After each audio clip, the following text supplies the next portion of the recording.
Hola, estimados oyentes de radiosefarad.com. Hoy en nuestro micro Música en Yiddish y Música Universal de autores judíos tendremos el placer de escuchar una obra de Paul Ben-Haim. La obra lleva por título Sweet Psalmist of Israel y tienen como intérpretes a Silvia Mallow en clavicordio y Christine Stanreich en arpa. Dirige la obra Leonard Bernstein con la New York Philharmonic. Paul Ben-Haim nace en Múnich, Alemania, en 1897. Se forma en la Academia de Artes de Múnich entre 1915 y 1920. A partir de esa fecha se desempeña como director auxiliar de Walter y Kapellsbuch. Lo hace en Augsburg a partir de 1924 y hasta 1931.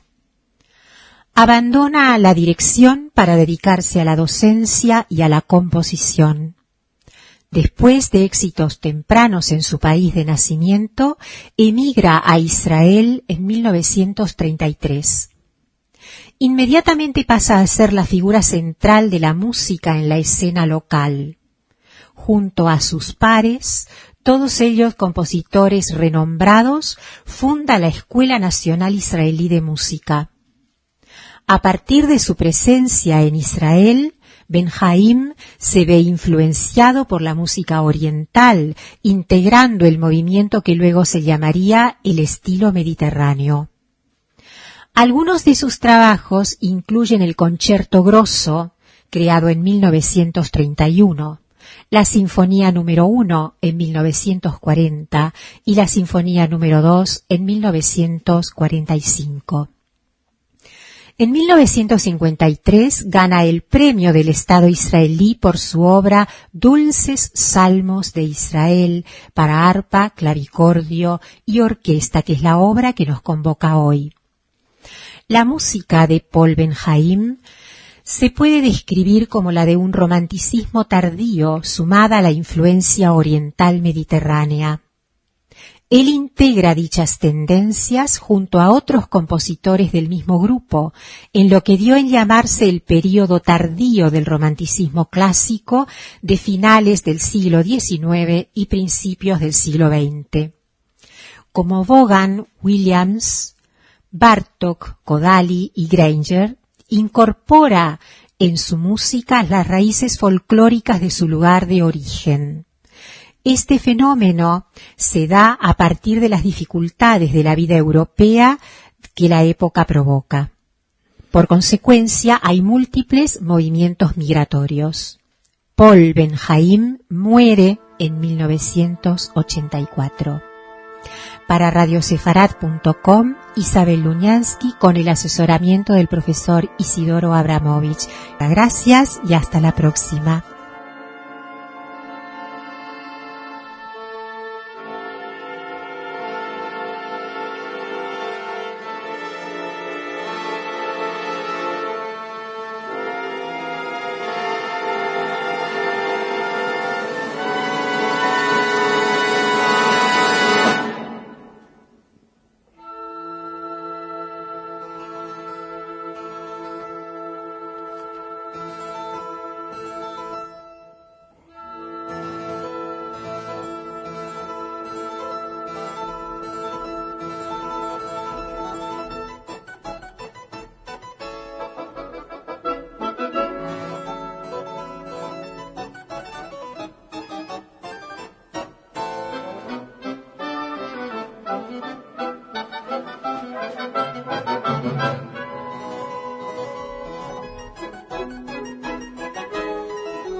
Buenas tardes, bienvenidos una vez más al programa Entre Páginas de Radio Sefarad.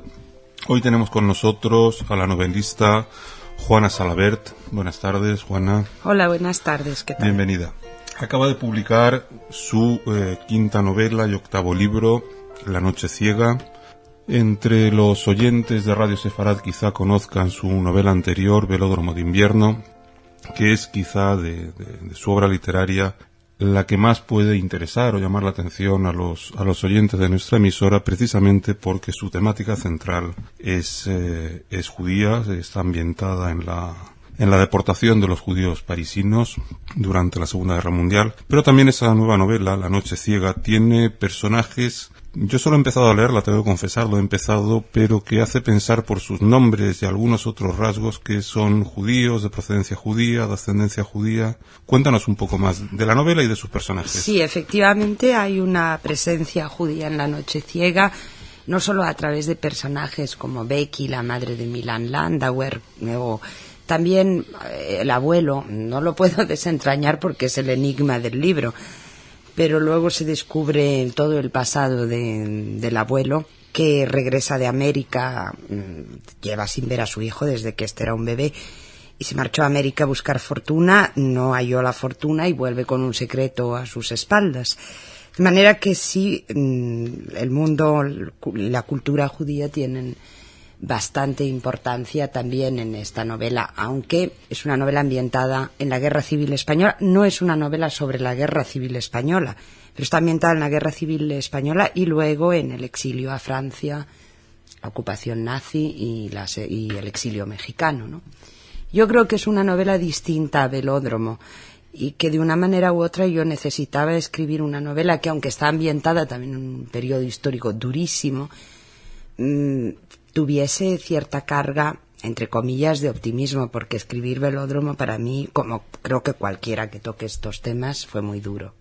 Esa es una novela más de La Noche Ciega, más de personajes, en que los personajes son el eje de la narración, y en Velódromo se veía también la historia, o sea, no solo los personajes que la vivían, sino también la historia de trasfondo era fundamental, que es toda la deportación, la situación, el ambiente histórico. La situación dentro del recinto del Veldiv. Efectivamente, esta es una novela, además es más lineal, porque todo...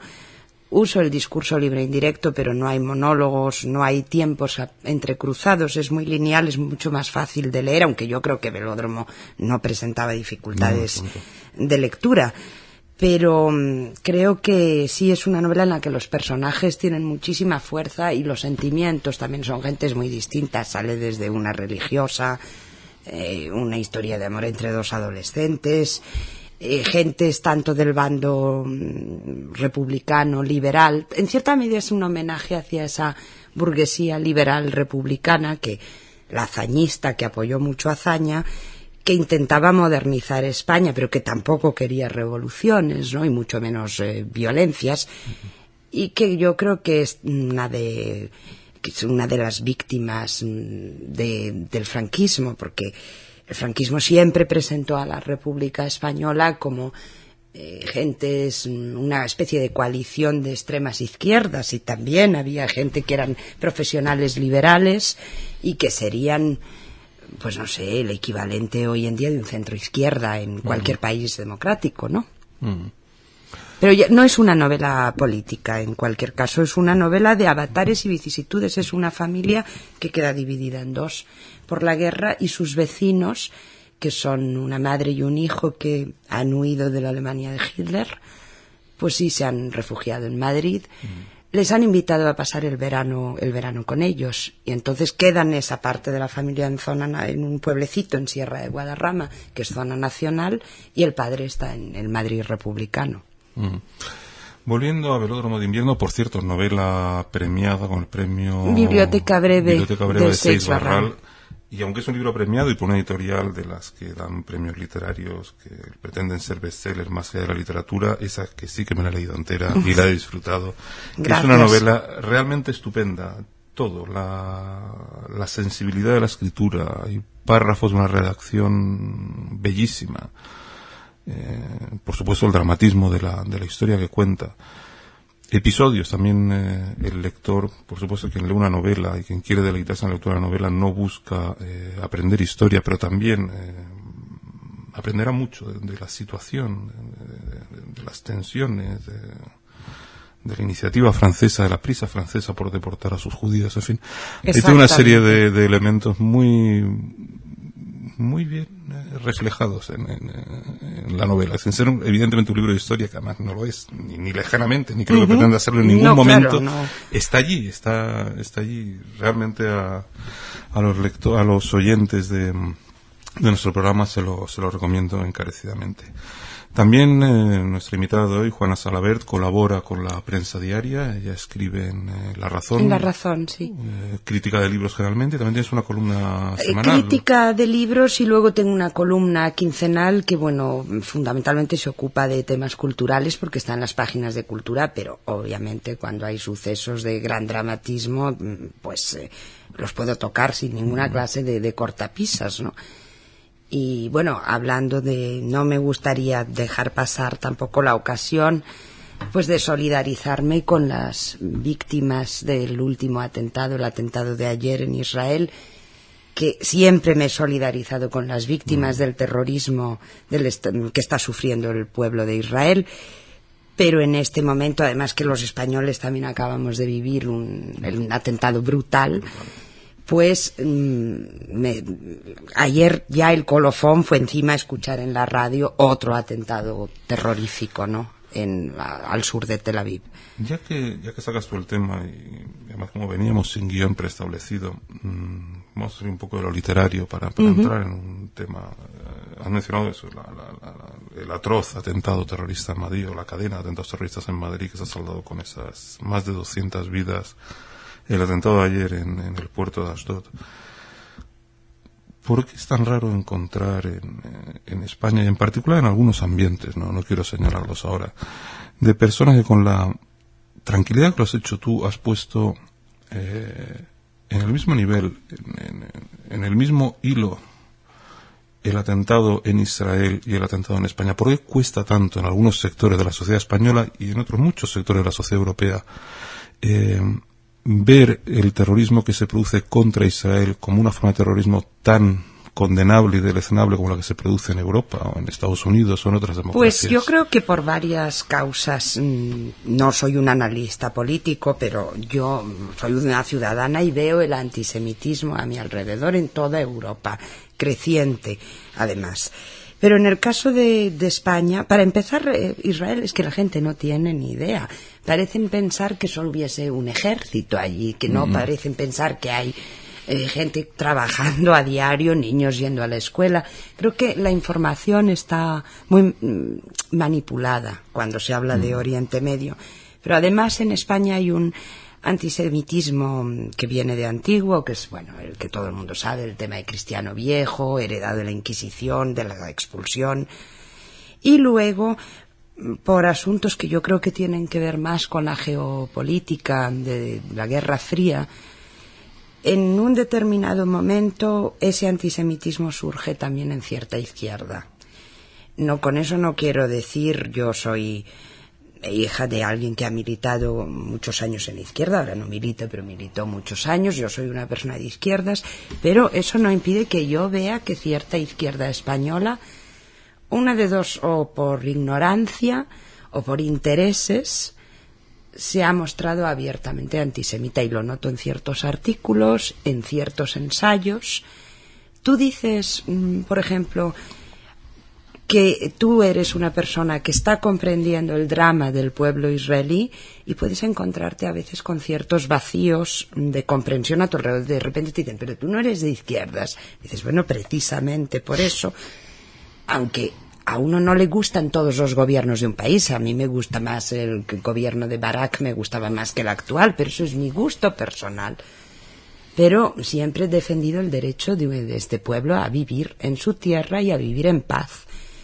Y esto creo que es fundamental que empecemos. Y luego, claro, en Europa, tú lo sabes mejor que yo, no vamos a decir que toda la población árabe migrante en Europa sea antisemita u odia a los judíos. No todos lo serán, pero hay muchos que sí. Y esta gente también está fomentando un antisemitismo que yo creo que está heredado, pues no me acuerdo ahora, perdona, del nombre del gran mufti de Al-Husayni, ¿no? Sí, que era amigo de Hitler, y esta gente ha heredado todo ese hitlerianismo, y Siria, tú lo sabes, tiene criminales nazis. Sí.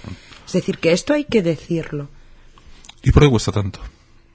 Pues cuesta tanto porque acá en España se parece haberse decidido en bloque que la causa palestina, sin ni siquiera analizar los diferentes grupos palestinos, merece todos los apoyos a cualquier precio. Y claro, somos una minoría, pero yo creo que la gente está empezando a cambiar y a darse cuenta que Hamas y todos estos grupos son una teocracia neonazi directamente.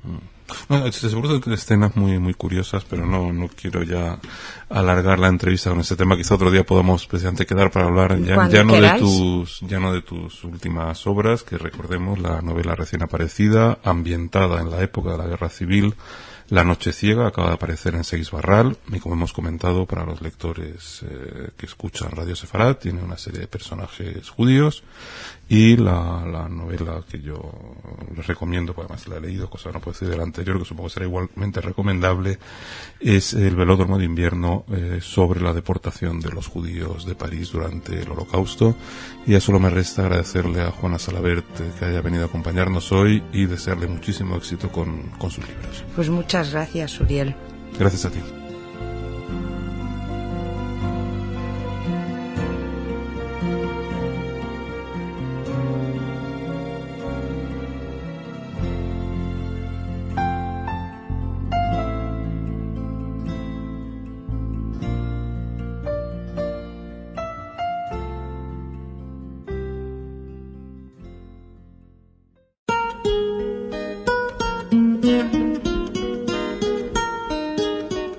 Nathan Jonathan nos ha dejado a la edad de 81 años después de una larga enfermedad. Su libro póstumo le rinde ahora homenaje en las librerías, publicado 2 días después de su muerte. Jonathan creó más de 20 colecciones de poesía y ha sido y será uno de los más grandes poetas del hebreo moderno. Nació en 1923 en Kiev, Ucrania, y a la edad de 2 años emigró con su familia a Israel para no abandonar nunca este país unido inexorablemente al poeta. Símbolo del movimiento kibutziano, este poeta fundamental vivió más de 40 años en 2 de estas comunidades autogestionadas. Galardonado en innumerables ocasiones a lo largo de su vida, sus poesías se han traducido a 5 idiomas, entre ellos el inglés, el castellano y el ruso. La vida literaria y personal de Jonathan dio un vuelco tras la muerte de su hijo Lior en la guerra de Yom Kippur de 1973. El tema de la muerte y de los sentimientos de los Horim Sakulim, padres que han perdido a sus hijos en guerras o en atentados terroristas, está muy presente en su obra. Se han musicado más de 500 de sus poemas. Shlomo Artzi, Tzvika Pik y Mika Karni son algunos de los que han unido su música a los versos de Jonathan. Hoy escucharemos 2 de estas canciones. Haish Ahu, de Shlomo Artzi, dedicada a Isaac Rabin, primer ministro de Israel asesinado en 1995, y Yofim, Playas, del grupo musical del Ejército de Israel. En su letra dice: las playas son a veces como nostalgia de los ríos. Una vez vi una playa abandonada por su río. A veces puede ocurrir que también alguien se quede abandonado y sin fuerzas, al igual que esa playa. Estas canciones se han convertido ya en símbolos de la tristeza de Israel por sus muertos, por los que faltan y ya nunca volverán, como Nathan Jonathan, que nos deja, eso sí, el legado de su poesía. Una colaboración de Boaz Snir para Radio Sefarad.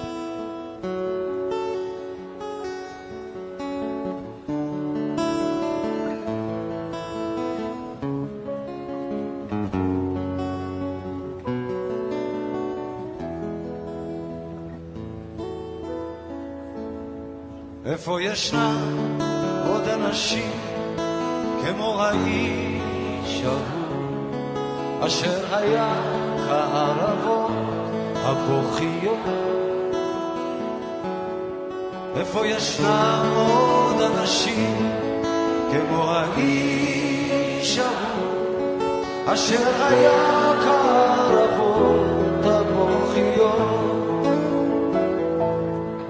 למרגלות הנולד ליד הנחל בחורף שם בין ענבות אוכיות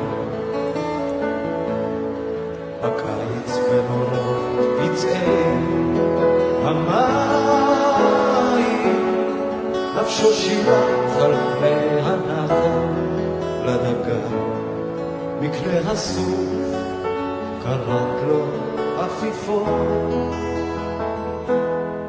וכשהיה לאיש מכיווני ערבות הבוכיות נטע סוכה לאבן המבצע האפורה בנה לו בית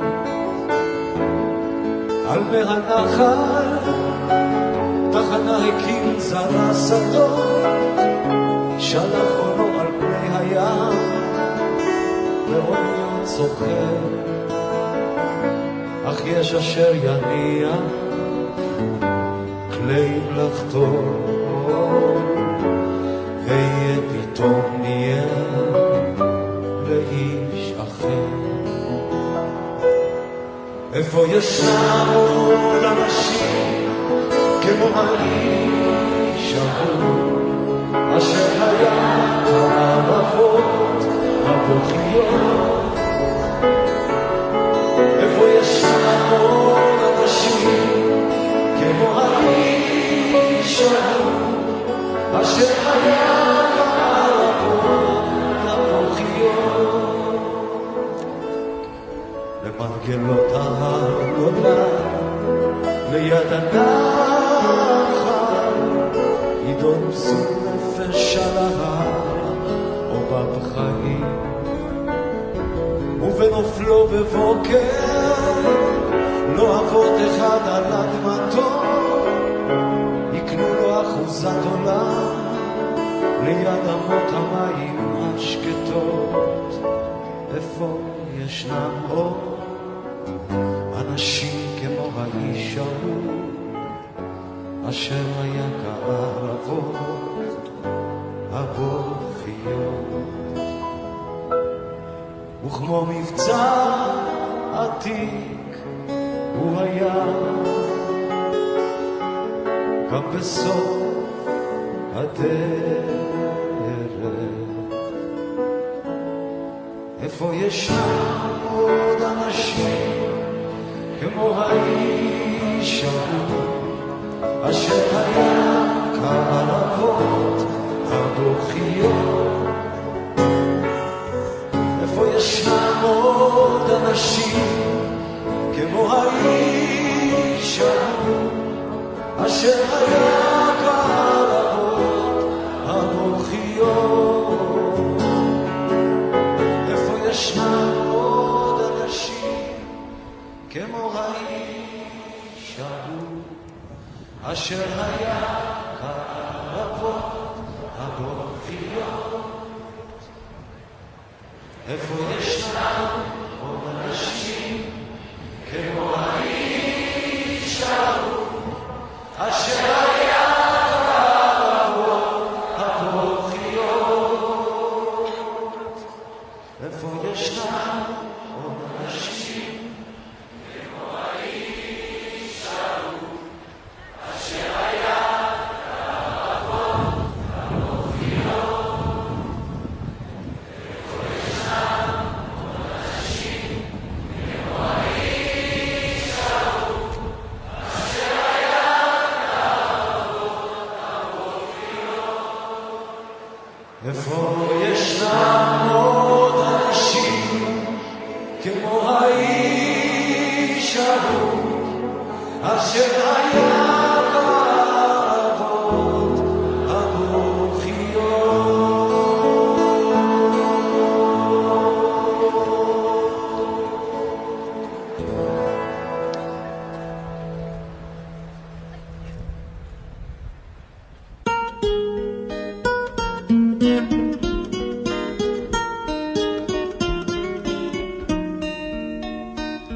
חופים הם לפעמים געגועים לנחל, ראיתי פעם חוף שנחל עזבו עם לב שבור של חול ואבן, והאדם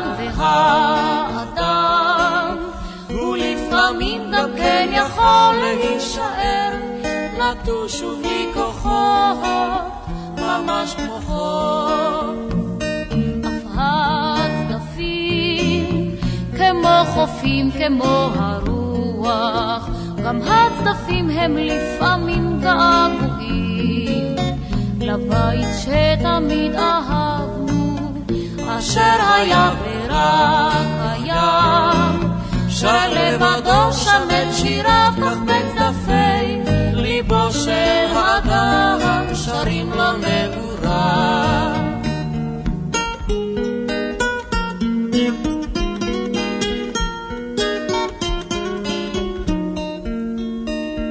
חופים הרליף עמים געגועים לנחל, ראיתי פעם חוף שנחל עזבו לב שבור של חול ואבן,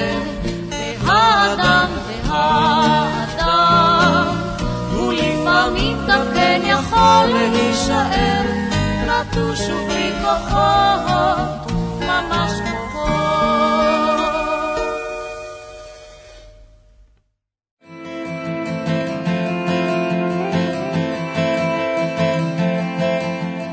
Ehud Banai pertenece a una gran familia de cantantes, actores y cómicos, la familia Banai.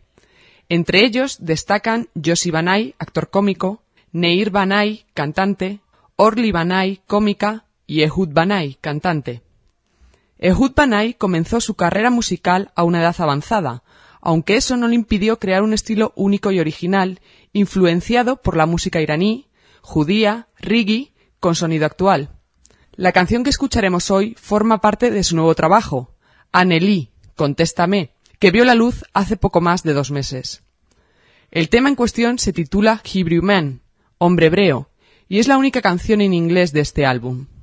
Parte de su letra explica que todos los grandes personajes de la historia, desde la época de la Biblia hasta hoy, hablaron en el idioma del hombre hebreo, y dice así: un día ocurrirá que todo el mundo hablará el mismo idioma, y la razón dice que tiene que ser hebreo. La canción está dedicada no solo a los oyentes de Israel, sino también a los cristianos del mundo. Les dejamos con Hebrew Man, de Ehud Banai. Esta es una colaboración de Boaz Nir para Radio Sefarad.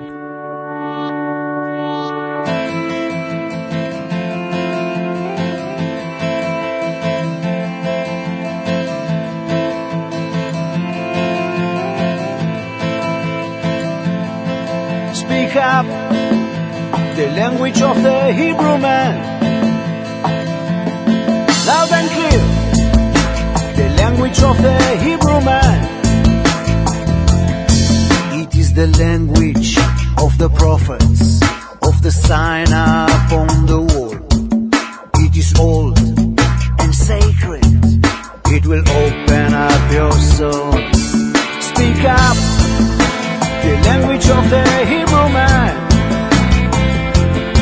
loud and clear, the language of the Hebrew man. From the deepest mess of downtown Babylon, it will take you to the next train to Mount Zion. It will get you up, it will make you fly. The language of the Hebrew man will take you high.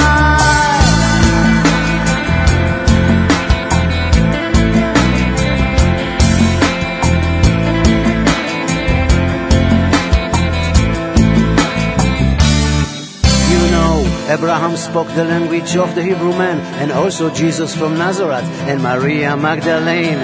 Einstein, Jeremiah, the Dylan and the Kohen, they know something about the language of the Hebrew man.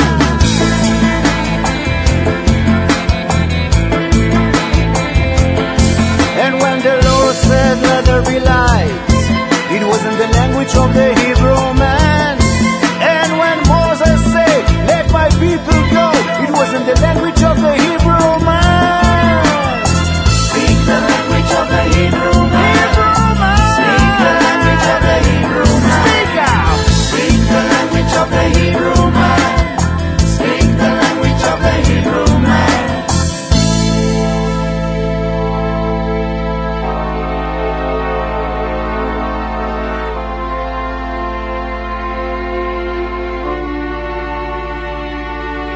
והיה ביום ההוא אור חדש גדול יאיר, לאט נפתח הסדר, לאט נופל הקיר, וכשתגיע השעה יבוא אחד בשם אחד, יכירו וידעו כל העולם שפה אחת.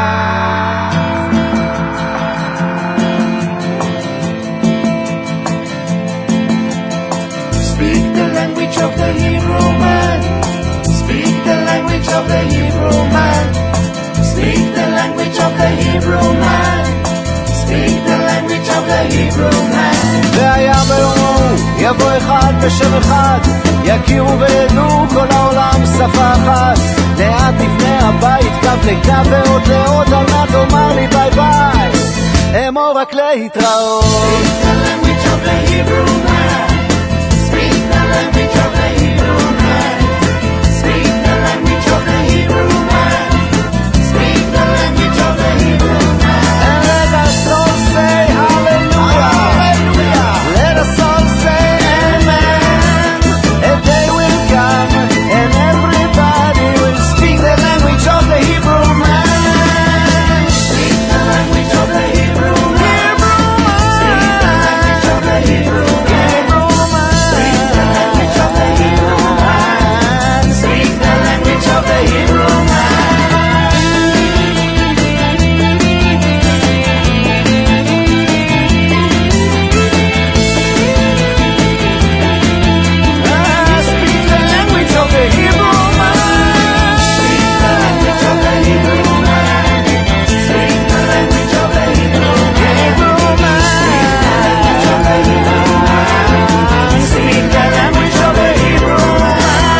En un día como hoy, efemérides.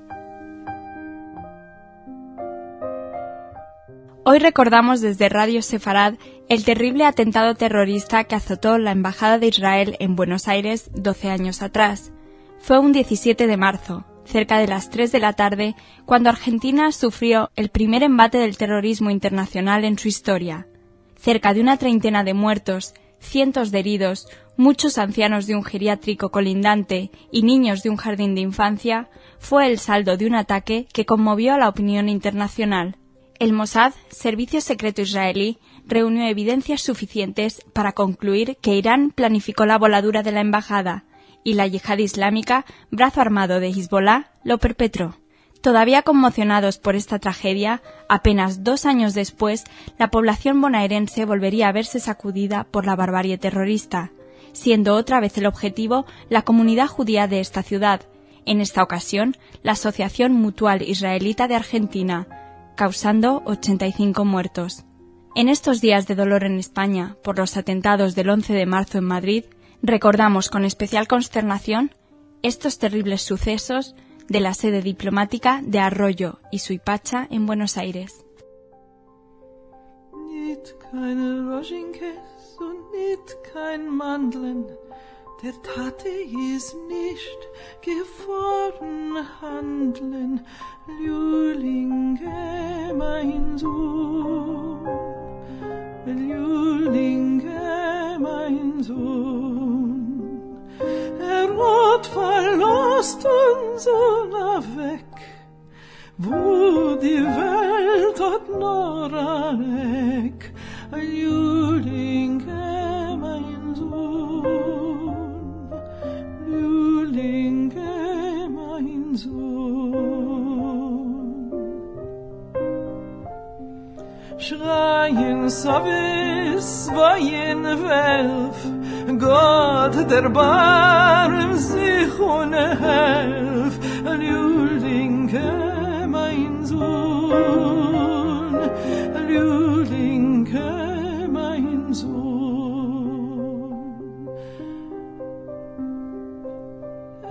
Geht, steht und wacht, Mandeln, Roschenkäs, Sach, Lülinge, mein Sohn, Lülinge, mein Sohn, Lülinge, mein Sohn, Lülinge, mein Sohn. Nicht keine Roschenkäs und nicht kein Mandeln, der Tate ist nicht gefroren handeln. Lülinge, mein Sohn, Lülinge, mein Sohn, Lülinge, mein Sohn, Lülinge, mein Sohn, Lülinge, mein Sohn, Lülinge, mein Sohn, Lülinge, Lülinge, mein Sohn.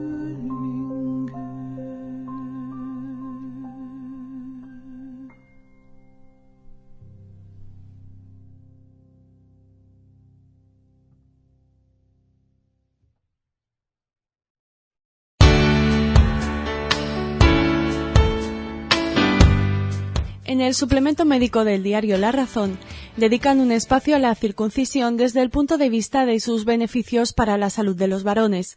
El doctor Amadeo Rey escribe: el Génesis habla de que Dios prescribió a Abraham la circuncisión, del latín circum, alrededor, y cisio, derivado de caedere, cortar, como signo de unión y sumisión a él, y de pertenencia al pueblo de Israel.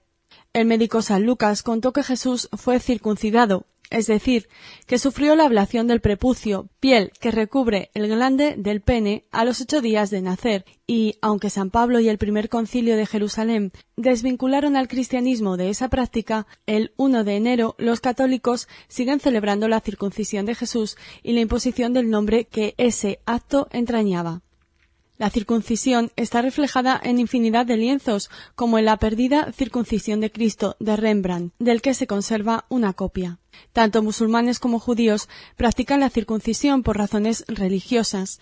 También se realiza en muchos otros pueblos, sobre todo africanos, y es asimismo común en Estados Unidos, aunque en Occidente su aplicación es relativamente reciente.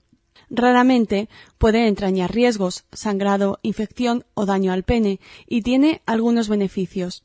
Los padres, de acuerdo con el pediatra, decidirán si su hijo debe ser circuncidado, ya que no está demostrado que deba hacerse en todo recién nacido. No obstante, será necesaria cuando exista fimosis, estrechez del orificio prepucial que impida el descubrimiento del glande, aunque este problema suele resolverse espontáneamente. En fimóticos, la circuncisión evitará la aparición de disuría, producción de esmegma, balanopostitis y erecciones dolorosas, razón esta por la que el rey Luis XVI de Francia no procreaba hasta que su cuñado, el emperador José II, le recomendó ser circuncidado. La circuncisión tiene bastantes ventajas. Facilita la higiene del pene, que debe ser con agua tibia y jabón, y es más fácil en el circuncidado. El que no lo está debe limpiarse retrayendo previamente el prepucio hacia atrás, aunque nunca forzada o traumáticamente. Eso no se puede hacer generalmente en niños menores de 3 años. Hay un riesgo superior de padecer infecciones urinarias en incircuncisos, especialmente en niños menores de 1 año. La circuncisión disminuye ligeramente la incidencia de cáncer de pene, aunque este sea infrecuente en países desarrollados, de enfermedades de transmisión sexual y de cáncer de cervix, que es mayor en mujeres monógamas cuyas parejas masculinas, además de no estar circuncidadas, manifiestan antecedentes de conductas sexuales asociadas a infección por el virus del papiloma humano.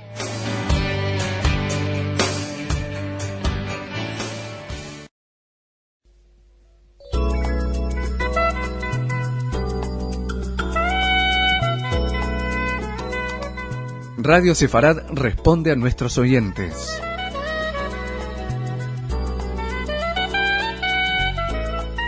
Seguimos recibiendo en la redacción de Radio Sefarad cariñosos mensajes de felicitación y ánimo en esta nueva empresa que llevamos ya casi 2 meses emprendiendo. Nos llegan desde diversos puntos del mundo, como por ejemplo México. Desde allí, Marcos Romano, de la comunidad Beth Israel Community Center, nos comenta que sigue con atención nuestros trabajos, como también lo hace Roberto Yani, desde Buenos Aires, quien quiere resaltar de forma especial una de nuestras secciones semanales en la que describimos, según sus propias palabras, recetas de la cocina en general y sefardí en particular, que representan un valioso aporte a nuestra identidad. Precisamente con ese espíritu decidimos crear esa sección, que nos lleva de nuevo a la cocina de nuestras abuelas y en la que encontramos ese vínculo nunca perdido con Sefarad. No solo nos felicitan por secciones concretas, también por nuestras entrevistas, como nuestra amiga Antonia, quien desde Córdoba recomienda especialmente la entrevista que tuvimos la oportunidad de realizar al escritor y periodista Diego Carcedo. Para quien se la perdió, informarles de que pueden encontrarla pinchando en archivos y buscando el programa del 2 de marzo. Más palabras de ánimo, esta vez procedente de una vecina página web.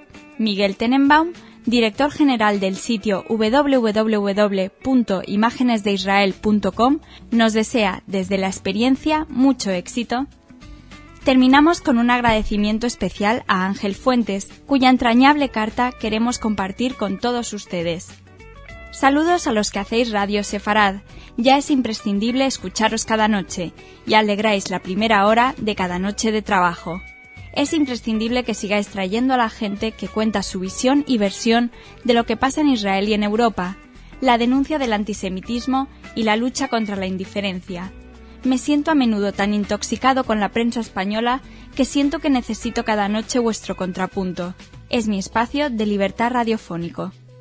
Gracias, Ángel, por estas bonitas palabras y además por tu aliento a nuestra sección de música, en especial la israelí. Esperamos pronto poder ofrecer información más concreta de estos artistas que con nosotros estás descubriendo. Desde Radio Sefarad queremos animar a todos nuestros oyentes a que no dejen de hacernos sugerencias y comentarnos cuáles son sus apartados preferidos para que sigamos trabajando en ellos.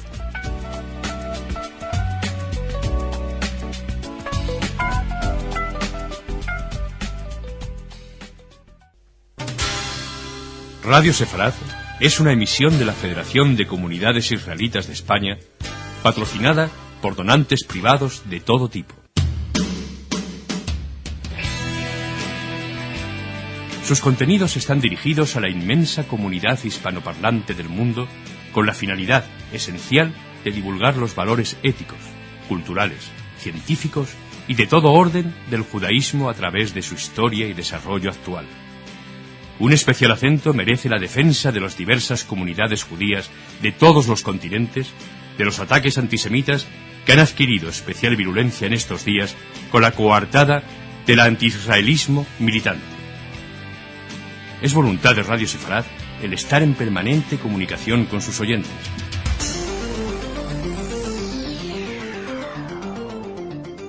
Escríbanos con sus inquietudes, interrogantes, críticas o aportaciones a redacción@radiosefarad.com.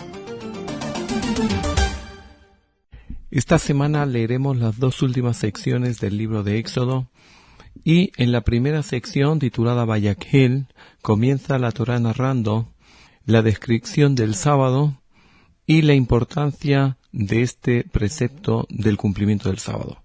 La pregunta es si ya vemos que en los 10 mandamientos ya se habló del sábado y luego se reiteró el sentido del sábado, ¿para qué viene justo en esta sección de Vayakhel de nuevo la repetición y la reiteración de la importancia del sábado? Y Rashi, que es uno de los principales exegetas del Pentateuco, nos explica que siendo que en esta sección se habla de la construcción del tabernáculo, viene el precepto del sábado para decirnos que incluso que el tabernáculo tiene una gran importancia, porque el tabernáculo es el lugar físico que el pueblo de Israel tiene que construir para hacer residir la presencia divina, e incluso así no se puede profanar el sábado para la construcción del tabernáculo, y por eso precede el precepto del sábado a la construcción del tabernáculo, de la cual habla la sección de esta semana.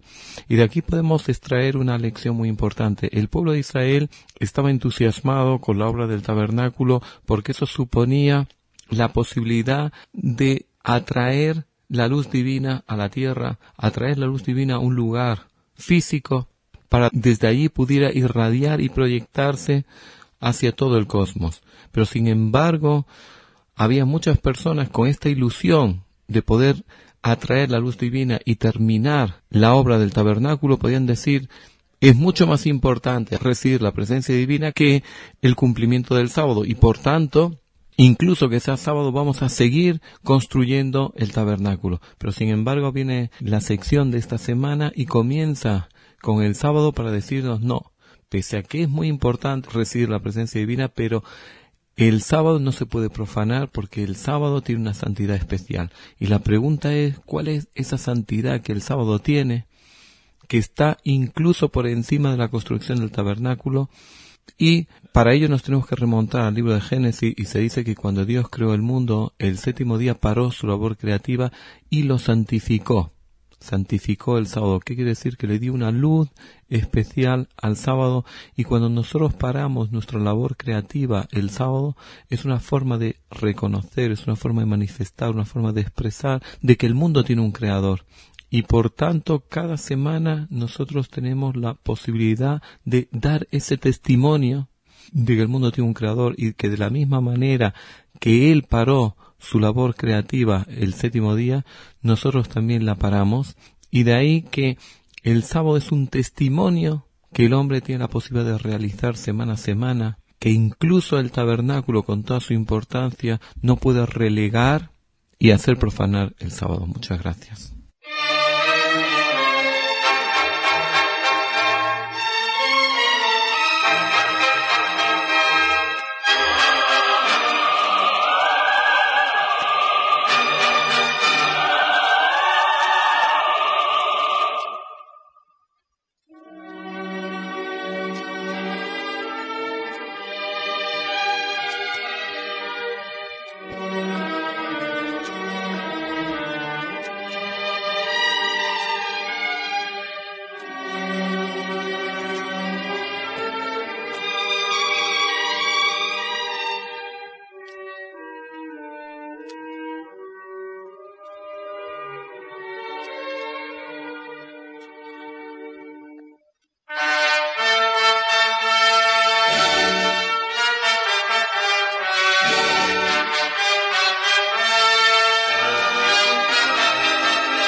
Esta es la agenda del fin de semana. Llegamos a la tranquilidad del fin de semana con un surtido de actividades muy atractivo que nos mantendrá entretenidos los próximos días. Empezamos anunciándoles la conferencia que tendrá lugar el próximo lunes 22 en Madrid y como parte del ciclo sobre el Holocausto que desde la semana pasada viene desarrollándose con motivo del viaje a Polonia e Israel, Marcha por la Vida. Si el lunes anterior el profesor Jaime Bándor nos relataba su experiencia personal, en esta ocasión será el escritor e investigador César Vidal quien exponga sus reflexiones acerca de la Shoah. Será a partir de las 8 de la tarde. Nos introducimos en el mundo de los libros, esta vez en la sede de Hebraica Madrid. Allí tendrá lugar la presentación de la obra literaria Utilidades del agua y de la nieve del famoso médico Fernando Isaac Cardoso, editado por Hebraica Ediciones. El acto tendrá lugar el sábado 20 de marzo a partir de las 9 de la noche. Este fin de semana no podemos perdernos una visita turística por la inigualable ciudad de Toledo, organizada por la Red de Juderías de España. Será ese mismo sábado 20. Partirá de la plaza del Ayuntamiento a las 4:30 de la tarde y tendrá un coste de 15 euros, incluyendo un guía oficial de turismo y un sistema de auricular personal. Una ocasión única para conocer el encanto del barrio judío de Toledo. Terminamos en el ámbito musical. El pianista Eduardo Grossenstein ofrecerá un recital en el Ateneo de Madrid con un programa de lo más variado, en el que no faltarán el maestro Rodrigo, Tárrega, Lorca o Tchaikovsky, Debussy y Bizet, entre otros. Podremos disfrutar de su concierto el sábado a partir de las 7 de la tarde. Como pequeño adelanto, les dejamos con la interpretación de Eduardo Grossenstein de Carmen de Bizet. Que disfruten del fin de semana.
Desde Radio Sefarad de las comunidades judías de España ofrezco mi homenaje a las víctimas del trágico atentado terrorista, donde se perdieron tantas vidas y quedaron tantos feridos, así que la grande dolor y luto en España por entero.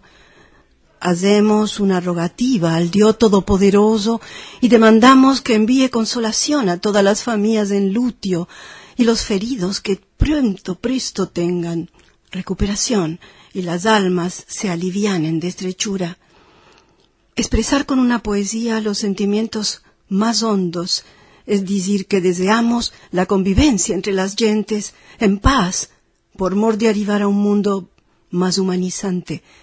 Y en medio de la dolor es el menester la búsqueda de esperanza en medio de la tragedia. Rachel Barnatán, actriza, poetisa y cantadera, escribió una poesía que habla de ese sueño y nos lo dice en su poema Llegará un día. Y la poesía dice así: Llegará un día en que todos veremos la luz, sombras y oscuridad disparecerán. Seremos todos sabios y en camino semejante. Ninguno enseñará a otro la vedrá, donde cada uno y uno verá su brillo con igual intensidad. Un día llegará, día sagrado y perfecto, donde el mundo será diferente para renacer en un nuevo encuentro. Será un día donde todos seremos hermanos y la boca solo sabrá decir la palabra amor. Y ese día llegará. Vos habló en sefardí Matilda Guinni de Barnatán y vamos ahora a sentir un ejemplo de liturgia judía, un cante de amor al Creador, bendigamos, que interpreta Rachel Barnatán con arreglos musicales y acompañamiento de Omar Costanzo.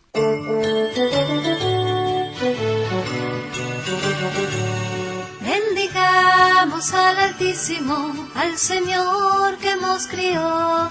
Démosle agradecimiento por los bienes que nos dio. Alabado es su santo nombre, porque siempre nos apiadó. Loada al Señor que es bueno, que para siempre su merced. Bendigamos al Altísimo con su ley primeramente, que liga a nuestra raza con el cielo continuamente. Bendigamos al Altísimo por el pan segundamente y también por los manjares que comimos juntamente. Bendicha es la casa esta, el hogar de su presencia, donde guardamos su fiesta con alegría y permanencia.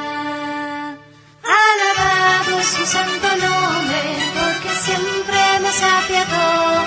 Loada al Señor que es bueno, que para siempre su merced. Oh, tú la Beshem Kito, Leolam Castor. Oh, tú la Beshem Kito, Leolam Castor.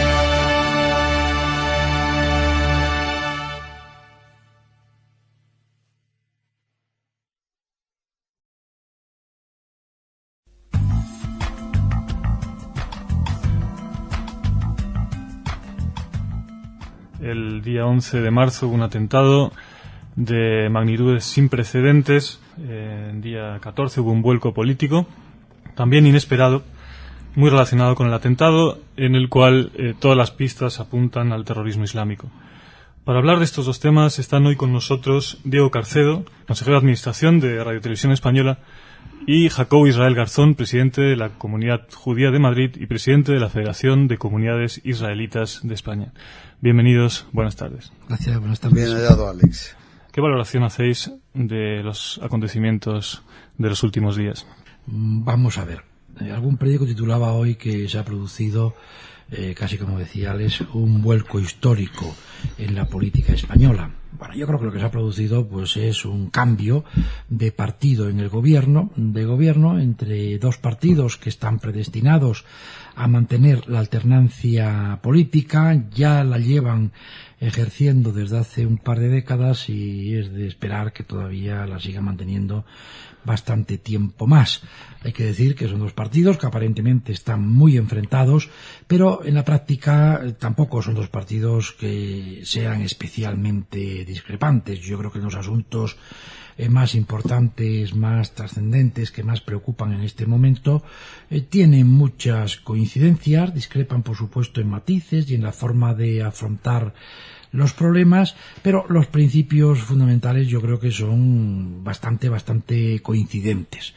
En lo que tengo la seguridad que sí se ha producido un vuelco muy importante para la sociedad española y seguramente ya se manifestó en las elecciones del día 14 ha sido el terrible atentado terrorista que, bueno, todos los indicios, vamos a seguir hablando de indicios, pero todo apunta a que ha sido a la organización extremista Al-Qaeda, que, bueno, no ha parado desde hace un montón de tiempo de darnos disgustos, que mantiene al mundo en vilo desde hace unos cuantos años, hoy golpe allí, mañana allá, otro día en otro sitio, que no tiene ninguna limitación a la hora de matar inocentes. Yo, todos los seres humanos tenemos derecho a la vida y todos somos en principio inocentes, a matar porque es lo que parece que sabe hacer sin ningún sentido una organización de fanáticos paranoicos que realmente las sociedades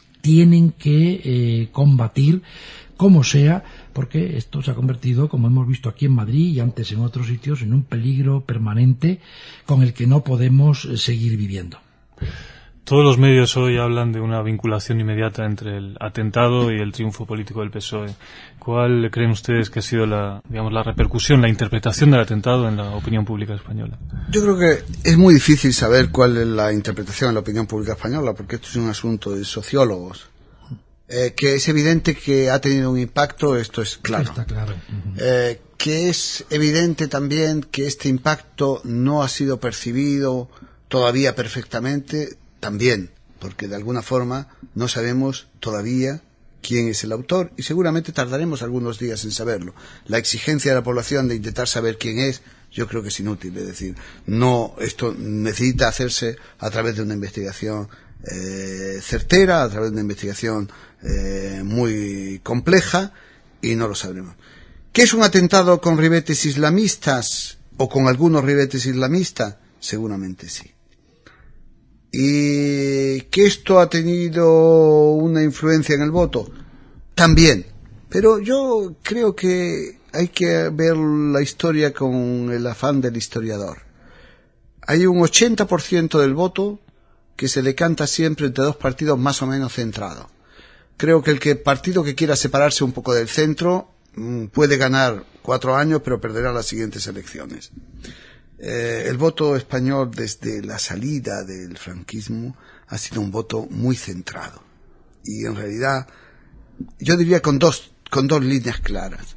Un voto centrado y una economía en alza. Quiero decir, un poco de corazón y un poco de cartera.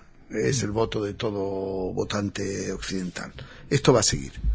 Pero nos encontramos con una nueva dimensión de difícil entendimiento y de difícil solución, que es que a un terrorismo nacional de baja intensidad, que ha sido el terrorismo de ETA durante los últimos años, de baja intensidad seguramente no solamente porque el deseo de la propia organización, sino porque los controles policiales y el sistema policial durante muchos años han estado obligándole a llevar a una baja intensidad, se ha unido un terrorismo de alta intensidad, que es el terrorismo islámico.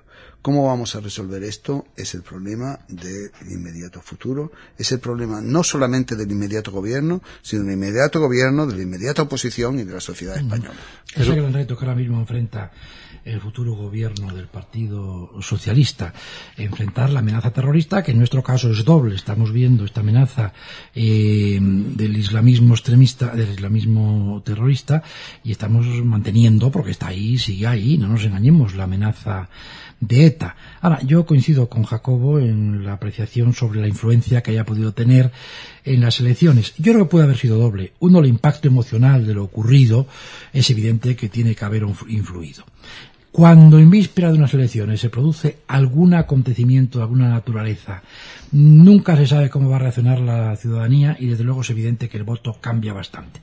Aquí yo creo que influyó indudablemente esa sensación con la que nos hemos quedado todos en España, y también seguramente influyó muy negativamente para el Partido Popular no la forma en que gestionó la ayuda a los heridos, la asistencia, que todo eso yo creo que fue perfectamente correcta, sino la forma en que los españoles concluyeron que estaba afrontando la información en torno a ese atentado terrorista. Y ahí es donde fue, yo creo que cundió la impresión de que estaba mintiendo o que estaba instrumentalizando la información de que disponía, y probablemente también eso haya contribuido o haya influido en el cambio de voto.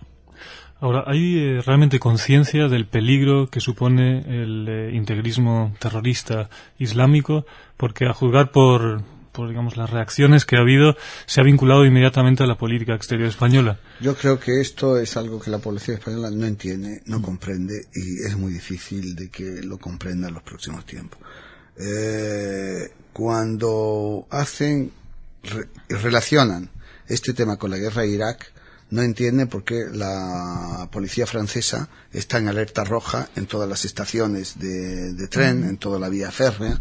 Claro, porque Francia no fue favorable a la guerra de Irak. El problema está en algo difícil de entender, muy difícil de entender para todos nosotros. Y yo creo que es difícil de entender porque al final somos herederos del siglo XVIII, somos herederos del racionalismo, y todos creemos que las cosas tienen una premisa y unas premisas y una consecuencia ulterior en función de esas premisas y del razonamiento. Y en esto yo creo que en este caso estamos equivocados. El extremismo islamista, fundamentalista y fundamentalmente suicida y asesino, no está basado en la culpa. Generar la culpa es un error. Está generado en una especie de guerra. Yo sostengo la teoría de que procede no de los errores de Occidente, sino del fracaso de la descolonización, del fracaso de las sociedades árabes e islámicas después de la descolonización, que ha ocurrido hace 50, 60, 40 años, pero que la última fue hace 40 años, de incorporarse al mundo desarrollado. Y esto no es un mal de Occidente, esto no es un mal de Occidente. Pero una incapacidad. Es una incapacidad de estas sociedades. Hay que decirlo. Hay que decirlo. Hay miedo a decirlo. No, eso. Es que es una incapacidad de esas sociedades. Tenían fundamentos para desarrollarse, de riquezas como el petróleo. Absolutamente. Pues una no, cultura ancestral. Que habían descubierto e inventado muchísimas cosas. Claro. Y en cambio no supieron asumir esa... Y se han desarrollado involucionando teorías, porque cuando hoy dice la gente esto es el Islam, yo creo que esto no es el Islam. No, claro que no. El Islam, yo he estado relacionado con el Islam era un Islam tolerante, como todas las religiones del libro. Cuando dicen las religiones del libro que se matan entre sí, no, las religiones del libro no se matan entre sí, las religiones del libro hacen de vez en cuando un zoom en lo que les separa y no en lo que les une, pero les une mucho más. El concepto de conflicto de civilizaciones no sería... No lo considera usted válido. No, yo creo que hay un trasfondo. Yo creo que Occidente tenía que hacer parte de sus culpas. Yo creo que Occidente tiene muchas culpas que van, fíjate, desde la Inquisición a la trata de negros, a la colonización, a nada más lejos de mi punto de vista, que soy presidente de una organización judía, de intentar lavar las culpas de Occidente. No, Occidente tiene muchas culpas, pero este tema no es de culpas. Las culpas se pagan al final a través de un sistema o a través de ayudas o a través de X. No, el tema no es de culpa, el tema es del fracaso del resto de la historia. No es del fracaso de la historia, es el fracaso del resto de la historia. Quiero decir, hace 60, 50, 40 años tuvo lugar la descolonización de la mayor parte de las poblaciones islámicas. Esto es una realidad histórica. Y sin embargo, sus clases dirigentes no han sido capaces de llevarla hacia adelante. Y han sido clases y han sido sociedades que han tenido un valor importante, económico, etcétera. Es decir, ha sido una incapacidad de la propia sociedad para incorporarse al desarrollo. Esto ha hecho una involución en el Islam que ha sido tolerante a lo largo de toda su historia, porque hay que decirlo también, es decir, hacia unas doctrinas extremistas dentro del propio Islam. Y esto solamente tiene una solución, que es que en las propias sociedades islámicas la moderación se imponga. La moderación que ha sido su tónica fundamental y la tónica fundamental que ha permitido el desarrollo de estas sociedades.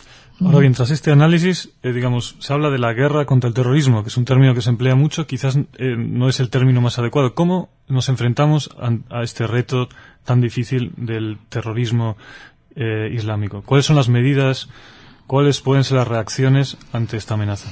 Realmente no es fácil. Si fuese fácil se estaría haciendo, imagino, ¿no? Yo creo que en lo que decía Jacobo hay algo.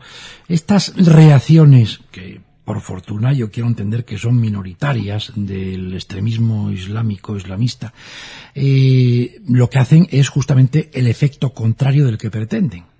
Están cerrando a las sociedades islámicas respecto al resto del mundo y están bloqueando esa evolución, ese desarrollo que no han sido capaces de tener seguramente por unos planteamientos políticos equivocados. Ahora, ¿cómo atacar esto? Porque evidentemente Occidente no puede quedarse cruzado de brazos, ni tampoco los gobiernos de los países islámicos tampoco pueden, porque también ellos están asumiendo una componente muy importante de peligro y deberán saber de sobra que por ahí no está en absoluto la solución.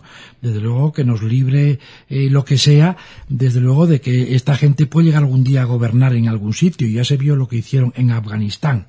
Ahora, decía antes Jacobo, la policía española no se convence de esto que le explicaba muy bien, ni la policía española, ni por desgracia la sociedad española.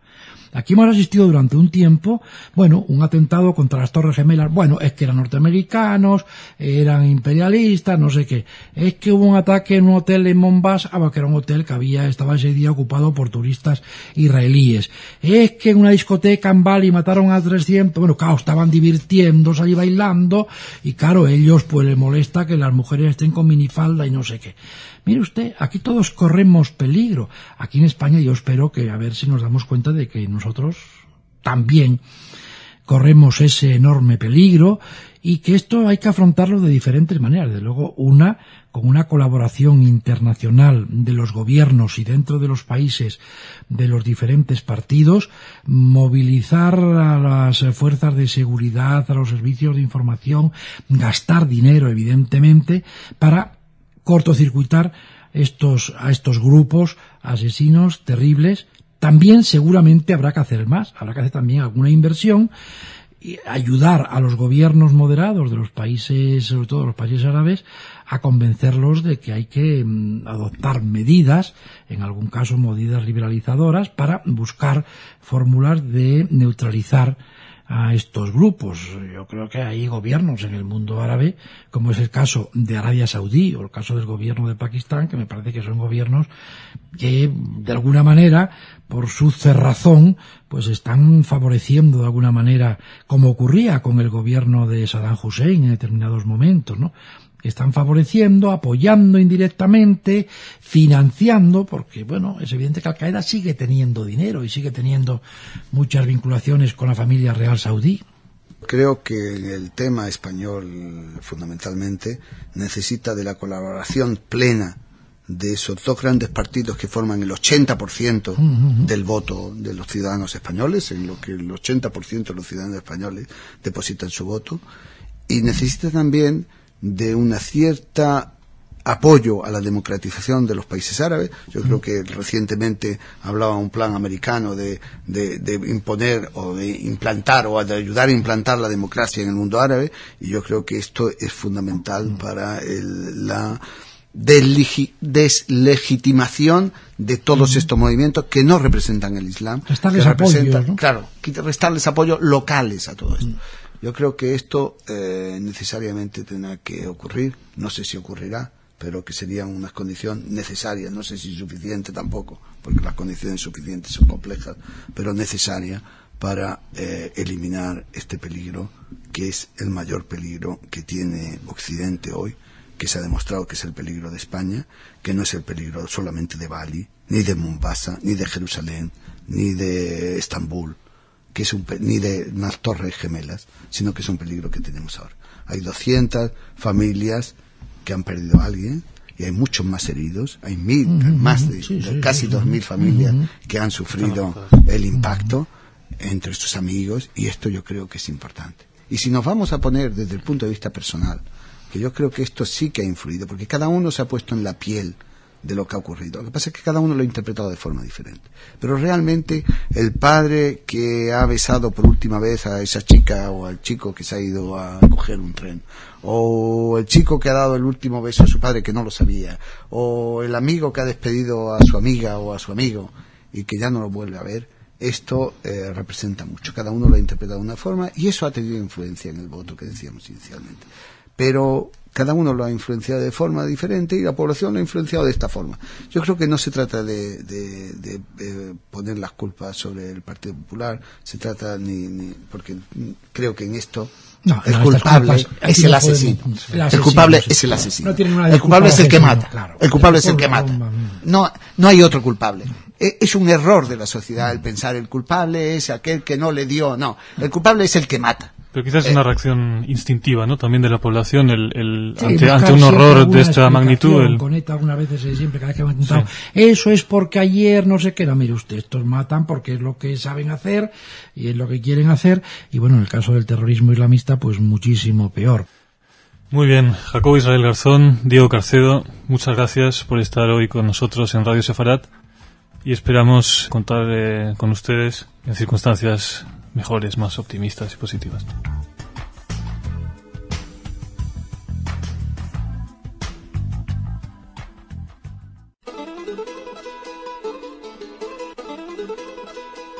Hoy traemos a nuestro apartado de música infantil una bonita versión de un poema de Chaim Nachman Bialik, el gran escritor nacional israelí, tal vez el más grande de los poetas yiddish. Nacido en Rusia en 1873, su gran sionismo le llevó a Eretz Israel en 1922, donde enseguida se convirtió en una celebridad literaria, llegando a ser cabeza de la Unión de Escritores Hebreos. Sus poemas se siguen leyendo en la Israel de nuestros días, y muchos han sido interpretados musicalmente por los más grandes compositores israelíes. Que disfruten con esta canción poema de Bialik. סור החושך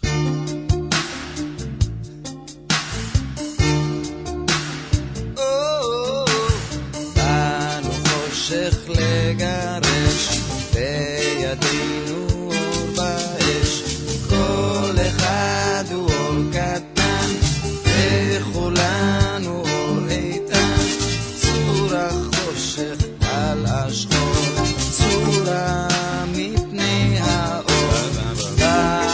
חושך לגרש בידינו אור ואש כל אחד הוא אור קטן וכולנו אור איתן צור החושך על השחור צורה מפני האור צור החושך על השחור צורה מפני האור צור החושך. Muy buenos días, estamos en el mejor programa de Radio Sefarad. Hola, yo soy Miriam y tengo 9 años. Hola, yo soy Merinoa y tengo 8 años. Hola, yo soy Dani y tengo 7 años. Yo soy Rivka y tengo 10 años. Son las 12 horas y un grupo de niños vamos a hacer un programa de radio. Colorín Color Radio, un programa de niños para niños. Próximamente en Radio Sefarad. Volveremos a la radio, espérenos.